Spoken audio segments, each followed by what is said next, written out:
ہر سال میرا مولا رمضان کا مہینہ اسی طریقے سے گزارتا ہے کہ تقریباً علی کی 30 اولادیں تقریباً 28 سمجھ لیجیے، روزانہ ایک ایک گھر میں افطار ہوتا، اور ہر سال رمضان آتا ہے تو وہ تیاریاں شروع ہو جاتی ہیں جو کل میں نے عرض کیا تھا کہ رمضان کا سلسلہ حج سے ملا ہے، رمضان کے فوراً بعد حج۔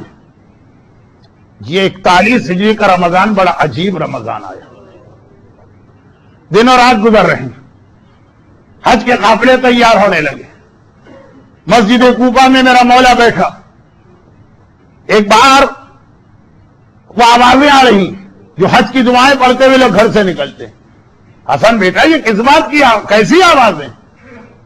اب امامت ساری چیزیں جانتی ہے کائنات آنکھوں کے سامنے، مگر ظاہری دنیا میں ظاہری طریقوں پہ عمل ہوتا۔ حسن گئے اور واپس آ کے کہا بابا حاجیوں کے قافلے ہیں جو ابھی سے تیاری شروع کر کے جانا شروع ہو چکے ہیں، یہ پہلا قافلہ نکل رہا۔ مولا نے کہا مگر اس سال بھی ایسا حج ہوگا کہ سب جائیں گے، تمہارا بابا اس سال کے حج میں نہیں ہوگا۔ ایک بار رمضان کا جمعہ آ گیا، ہر جمعے کو معصومین کا طریقہ غسل جمعہ، بالوں کی تراش خراش، اور پھر جو ہیئر کلر یا خضاب۔ لوگوں نے کہا کہ یا امیر المومنین ماہ مبارک رمضان شروع ہو گیا، پہلا جمعہ آ گیا، آپ نے اپنے بالوں میں اس سال خضاب نہیں لگایا اس مہینے۔ مولا نے کہا کہ اب تو یہ داڑھی میرے خون ہی سے رنگین ہو گئی۔ 18 رمضان، وہی 18 رمضان جس کی رات کو علی کو بیٹی کے گھر افطار پہ آنا، صبح کا وقت ہے 18ویں صبح، ممبر پہ خطبہ دیتے دیتے ایک مرتبہ رکے، کہا حسن بیٹا رمضان کے کتنے دن گزر گئے؟ کہا بابا یہ آج 18واں روزہ ہو رہا۔ حسین کو دیکھا اور بیٹا اب کتنے دن رہ گئے؟ کہا بابا 12 دن کے بعد تو ہم سب لوگ عید منا رہے ہوں گے۔ کہا لیکن تیرا باپ اس سال عید منانے والوں میں نہیں ہو۔ اب یہ اشارے ملتے جا رہے ہیں، چاہے حاجیوں کو دیکھ کر، چاہے رمضان کی تاریخوں کو سن کر۔ پھر وہی 18واں روزہ فجر کے وقت یہ سوال کیا، مغرب کے وقت مسجد کوفہ میں مغربین کی نماز پڑھائی، آج ام کلثوم کی باری ہے۔ ایک عام بیٹی کے گھر میں اس کا بہت عام سا بابا آ گیا، تبھی بیٹی، بیٹے نہیں لیکن بیٹی، خوشی سے اس انداز ہے کہ اس کی سمجھ میں نہیں آتا کہ کس طرح سے اپنے باپ کی خدمت نہ کرو۔ کلثوم جیسی صاحب معرفت بیٹی، ٹھیک ہے، کربلا میں عالمہ غیر معلمہ زینب کبریٰ کی موجودگی میں کلثوم حد ادب میں خاموش رہتی ہیں، لیکن معرفت کلثوم کی بھی اتنی ہی ہے۔ کربلا کا جہاد اگر شروع کیا زینب کے خطبات میں تو ختم کلثوم کے نوحے نے کیا تھا نا کہ مدینہ تو جدنا لا تقبلینا، یہ تو کلثوم کا نوحہ تھا نا، یہ زینب کا نوحہ تو نہیں۔ کلثوم جیسی صاحب معرفت جو یقیناً عمر میں زینب سے کم ہے لیکن فضیلت میں بالکل زینب کبریٰ کے تقریباً برابر، اس کے گھر میں باپ آ رہا، کیا کیا باپ کے لیے بیٹی نے انتظام نہ کیا ہوگا۔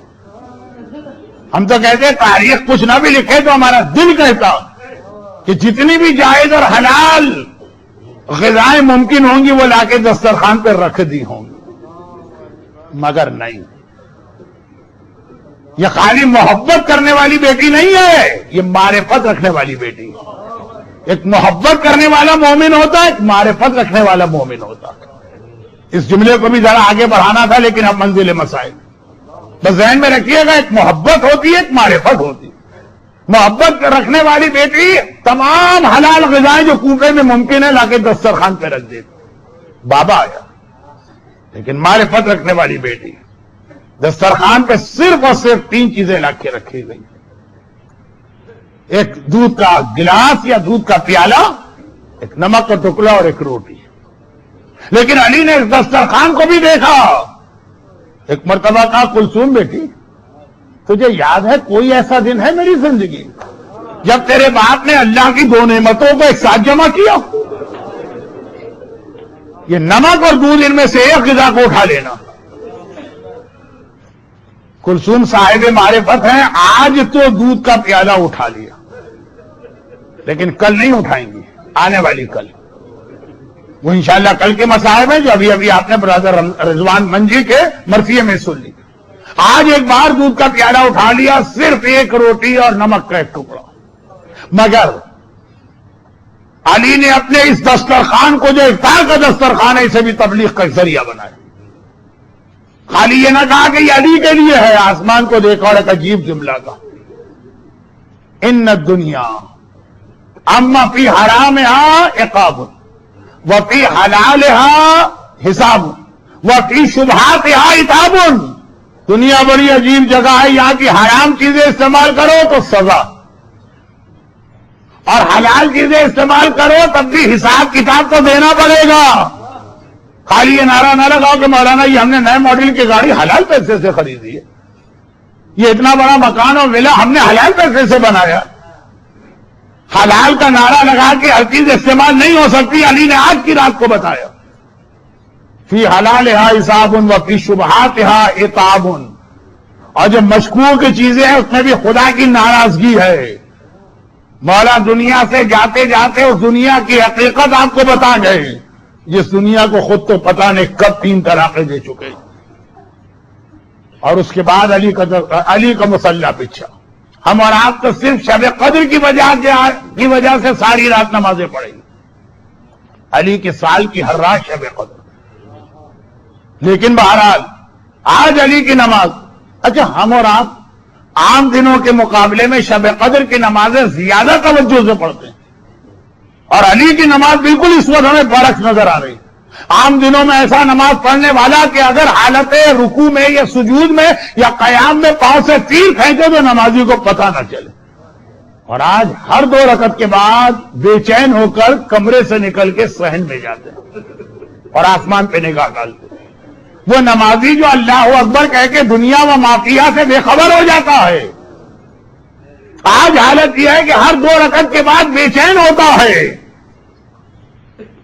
کمرے سے نکلتا ہے، آسمان کو دیکھتا ہے، بھی وقت نہیں آیا، یہ کہہ کے واپس آ جاتا ہے۔ کسی کو نہیں پتا کہ مولا کس وقت کی بات کر رہے ہیں۔ کسی بیٹی کے کان میں جملہ پڑا بھی ہے تو سوچا ہوگا کہ وقت فجر کی بات کر رہے ہیں، یہاں تک کہ فجر کا وقت قریب آ گیا۔ سنت نمازیں بعض مراجع کے نزدیک بلکہ اکثر کے نزدیک مسجد میں پڑھنے سے گھر میں پڑھنا بہتر، یہ علی کی سنت نمازیں مکمل ہو گئی۔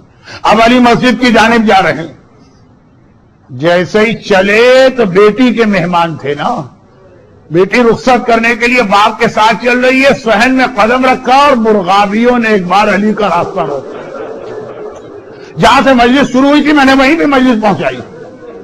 مجلس شروع اس بات سے ہوئی تھی کہ انسان علی کی معرفت نہ کرے، صاحب اسلام علی کی معرفت نہ کرے، مومن بھی صحیح معنوں میں علی کو نہ پہچانے، کائنات کی باقی اشیاء علی کو پہچانتی ہے، چاہے وہ پانی ہو اور چاہے یہ مرغابیاں ہوں۔ ایک بار مرغابیوں نے علی کا راستہ روکا، کلثوم نے ان کو ہٹانا چاہا لیکن آج وہ ہٹ ہی نہیں رہی۔ کلثوم گھبرا گئی، بابا پتہ نہیں کیا ہوا، یہ میرے گھر کی پلی ہوئی مرغابیاں اس انداز سے کبھی یہ بے چین نہیں ہوتی۔ ضرورت نہیں ہے کہ مجھ جیسا طالب علم یا کوئی بڑا عالم مسائل پڑھے، ارے ان مرغابیوں کو دیکھ لیجئے۔ ایک بار کلثوم کہتی ہے، بابا میرے گھر کی پلی ہوئی مرغابیاں متقی، ایسی بے چین تو کبھی نظر نہ آئی تھی، آج یہ راستہ کیوں روکے ہوئے؟ علی نے کہا، بیٹی انہیں کچھ نہ کہنا، ان کا خیال رکھنا، یہ کسی کا نوحق پڑھ رہی ہے، یہ کسی کا ماتم کر رہی ہے۔ انسان نہ پہچانے، باقی کائنات کی ہر شے پہچانتی ہے۔ ایک بار مرغابیوں کو ہٹا کے کلثوم نے باپ کے لیے راستہ بنایا، دروازے سے میرا مولا نکلا اور ایک بار کمر کا پٹکا یا کمر بند دروازے کی کنڈی میں اٹکا۔ مولا ایک بار رکے، کلثوم نے گھبرا کے کہا، بابا آج مسجد میں نہ جائیے، جودہ ابن حبیرہ کو بھیج دیجیے، وہ آپ کے مسجد نماز پڑھا دے، آپ نہ جائیے، یہ فالے بجائے میرا دل گھبرا رہا۔ علی نے کہا کلثوم بیٹی جو روز ازل سے اللہ نے لکھ دیا ہے وہ ہو کے رہے گا، جاؤ گھر میں جا کے تم بھی نماز کی تیاری کرو۔ اب یاد وہ روایتیں، ایک روایت ابھی آپ نے مرثیے میں سنی ہے، دوسری روایت بھی ہے، میں اس کو پڑھ رہا ہوں، بات کو مختصر کرتا ہوں۔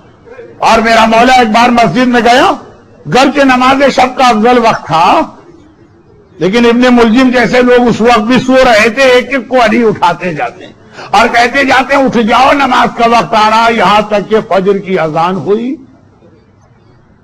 اور میرے مولا نے نماز شروع کی۔ یہ نافلہ فجر تھی یا واجب فریضہ فجر تھی، بس یہ وہ دو روایتیں۔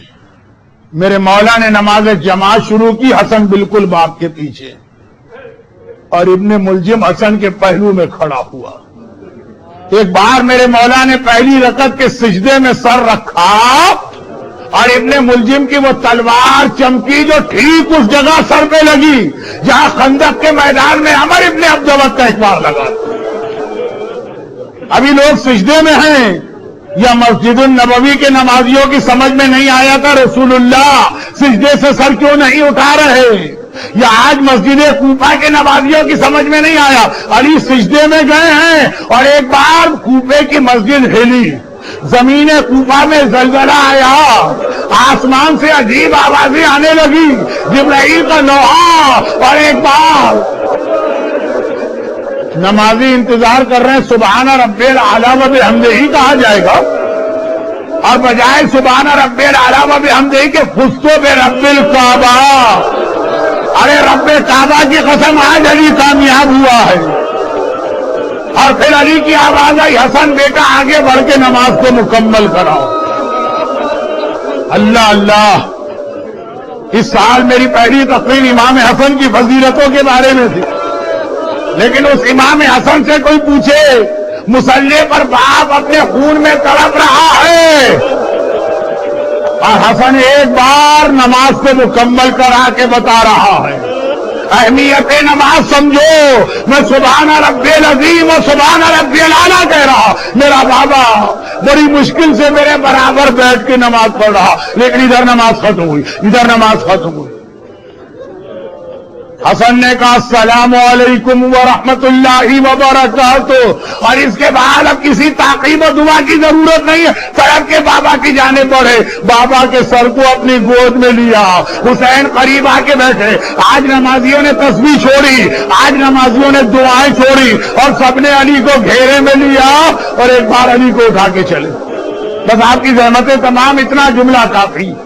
آج کوئی ایک خاندان یا کوئی ایک انسان یتیم نہیں ہوا ہے، آج کائنات یتیم ہوئی ہے، آج انسانیت یتیم ہوئی ہے، آج اس کائنات کا ہر ذرہ یتیم ہوا ہے، خالی حسن و حسین نہیں۔ بس اتنا سن لیجیے، زینب عالمہ غیر معلمہ، کلثوم زینب ہی کی چھوٹی بہن، دونوں بہنیں ابھی مصلی پر فجر کی نماز ختم کر کے بیٹھی ہیں۔ ایک بار زینب نے گھبرا کے کہا کلثوم بہن، ارے یہ کوفے میں کیا ہو رہا ہے، یہ زلزلہ کیسے آیا، یہ آندھیاں کیسے چلی، ارے جبرائیل کس کا مرثیہ پڑھ رہا، ارے میں تو اماں فاطمہ کے رونے کی آواز سن رہی۔ کلثوم میری ماں کیوں رو رہی ہے، ارے اماں رو رہی، خدا خیر میرا بابا خیریت سے ہو۔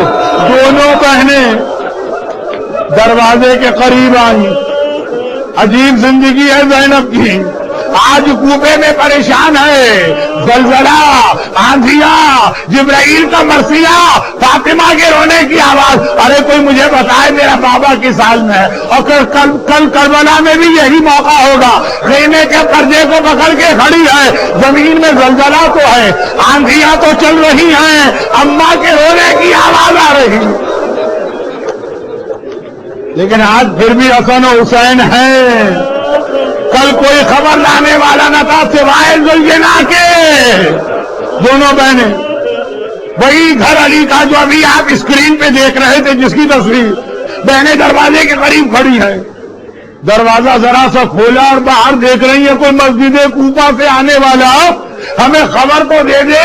ایک مرتبہ دیکھا، ارے بھیا حسن، بھیا حسین بابا کو لے کے آ رہے، گھبرا کے کہا کلثوم بہن یہ میرا بابا چل کے گیا تھا، واپس حسنین کی گود میں کیوں آ رہا ہے، اتنے سارے چاہنے والے ساتھ کیوں ہیں؟ اور جیسے ہی زینب کی نگاہ باپ کے چہرے پہ پڑی، اب جیسے جیسے علی قریب آئے چہرہ نظر آتا گیا، چہرے پہ پڑی، ارے باپ کے چہرے پہ وہ زردی نظر آئی۔ ایک جملہ سنیے، میرے مولا کا ایک لقب ہے ابو الائمہ، تمام ائمہ کا قدر ہے بزرگوار، چنانچہ علی میں تمام شہادتیں جمع ہو گئی۔ ہر امام یا تلوار کے ذریعے سے مارا گیا یا زہر کے ذریعے سے مارا گیا، لیکن میرا مولا تلوار کو پہلے زہر میں بجھایا گیا ہے اور پھر تلوار ماری گئی ہے، تلوار کی سختی بھی برداشت کی ہے، زہر کی تلخی بھی برداشت کی ہے۔ میرا مولا اس حالت میں ہے، زینب نے گھبرا کے فریاد کی، بابا، ارے میرا بابا، ارے کیا ہم یتیم ہونے جا رہے ہیں؟ بس مسجد کوفہ سے میرا مولا غشی کے عالم میں آ رہا ہے۔ جیسے ہی زینب کی آواز کان میں آئی، میرے مولا نے تڑپ کی آنکھیں کھولی، حسن بیٹا، حسین بیٹا، یہ اور کون لوگ تمہارے ساتھ ساتھ آ رہے ہیں؟ کہا بابا یہ آپ کے چاہنے والے ہیں، یہ مسجد کے نمازی ہیں، آپ کی خیریت دریافت کرنے آ رہے ہیں۔ میرا آخری جملہ، علی نے کہا بیٹا ان کا شکریہ ادا کرو، لیکن ان سے کہو بس یہیں سے واپس چلے جائیں، اس لیے کہ میرے کان میں اپنی زینب کی آواز آ رہی ہے۔ ابھی غیرت مند علی زندہ ہے، جب میں یہ آواز سن رہا تو یہ آواز ان کے کانوں میں بھی جا رہی ہوگی، علی برداشت نہیں کر سکتا، اس کی بیٹی کی آواز تو ان نامحرم سن لے۔ مولا مولا واقعاً آپ کی غیرت، مگر یہ 41 ہجری کا کوفہ ہے، صبح کا اندھیرا ہے، خالی چاہنے والوں کا مجمع ہے، زینب دروازے کے پیچھے حجاب کے ساتھ ہے، ذرا 20 سال بعد آ جائیے، یہی شہر کوفہ ہے، اندھیرا نہیں ہے، روزے روشن ہے، چاہنے والے نہیں ہیں، سارے کوفی اور یزیدی ہے۔ ارے زینب دیوار کے پیچھے نہیں ہے، بے مقلا چادر کے ہے، تو زینب کو ایک بار بابا یاد آیا، 61 ہجری بابا یاد آیا، غشی میں میری آواز نامحرم کے کان میں برداشت نہ کر سکا، آج تو میں بے مقلا چادر کی جا رہی، پلٹ کے نجف کو دیکھا، بابا یا علی مدد، اپنی زینب کی مدد تو آئیے، آپ کی بیٹی نامحرموں کے مجلس۔